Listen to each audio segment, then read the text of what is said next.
क्या आप जानते हैं कि एक मूर्ति पूरे ब्रह्मांड के जन्म, जीवन और अंत की कहानी कह सकती है। भगवान शिव का नटराज स्वरूप सिर्फ एक कलाकृति नहीं बल्कि कॉस्मिक इंजीनियरिंग का एक मास्टरपीस है। ये भगवान शिव का वो रूप है जो बताता है कि ये पूरा ब्रह्मांड हमेशा गति में है। इनका ये आनंद तांडव सृष्टि के निर्माण और विनाश का एक अनंत चक्र है। नमस्ते दोस्तों, आज दिबोध पर हम नटराज के हर अंग को डिकोड करेंगे, उनके लहराते बालों से लेकर उनके कानों के कुंडल तक। सबसे पहले हम समझेंगे नटराज के वो 5 मुख्य कार्य जिन्हें पंचकृत्य कहा जाता है। पहला कार्य है सृष्टि, यानी सृजन या निर्माण। यह कार्य ब्रह्मांड की रचना का प्रतीक है।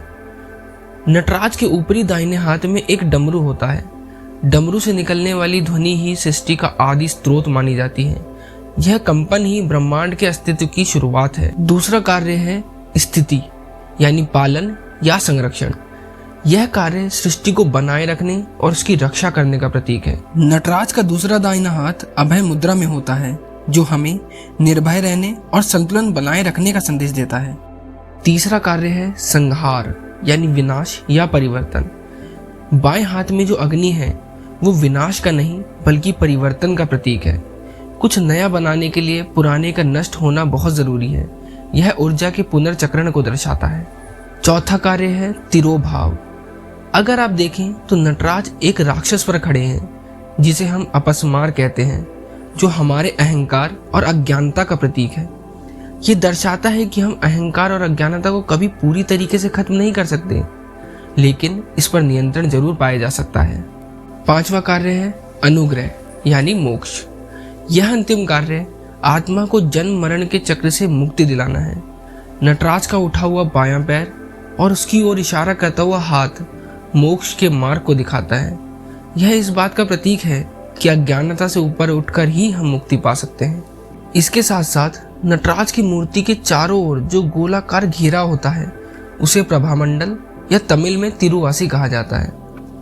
यह गोलाकार आकृति समय की निरंतरता को दिखाती है, जिसका ना तो कोई आरंभ है और ना कोई अंत। इस घेरे के किनारों पर आग की लपटें भी दिखाई देती हैं। ये लपटें ऊर्जा और परिवर्तन का प्रतीक है। यह दर्शाती हैं कि ब्रह्मांड की हर वस्तु निरंतर बदल रही है। पुराने का अंत और नए का आरंभ इसी ऊर्जा से होता है। अब गौर कीजिए उनकी लहराती हुई जटाओं पर। जैसे जैसे शिव नृत्य की गति बढ़ाते हैं, उनकी जटाएं ब्रह्मांड के हर कोने तक फैल जाती हैं। यह एक्सपेंशन ऑफ यूनिवर्स का प्रतीक है।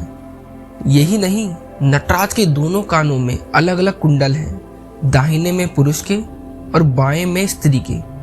ये दर्शाता है कि शिव अर्धनारीश्वर हैं। ये सृष्टि पुरुष और शक्ति दोनों के मिलन से बनी है। एक पूर्ण व्यक्ति वही है जिसमें पुरुष जैसी दृढ़ता और स्त्री जैसी कोमलता का संतुलन हो। लेकिन इस मूर्ति का सबसे बड़ा जीवन मंत्र उनके चेहरे में छिपा है। जहां पूरा शरीर तीव्र गति में है, चारों तरफ अग्नि है, वहीं उनका चेहरा बिल्कुल शांत और ध्यान मुद्रा में है। यह हमें सिखाता है कि बाहर की दुनिया में चाहे कितनी भी उथल पुथल हो, हमारे भीतर की आत्मा हमेशा स्थिर और शांत होनी चाहिए। तो दोस्तों, नटराज की यह प्रतिमा हमें सिखाती है कि जीवन एक सुंदर संतुलन है, शांति और गति का, निर्माण और विनाश का। उम्मीद है इतिबोध की यह प्रस्तुति आपको पसंद आई होगी। अगर आप ऐसे ही और टॉपिक्स पर वीडियोस चाहते हैं तो कमेंट में जरूर बताएं।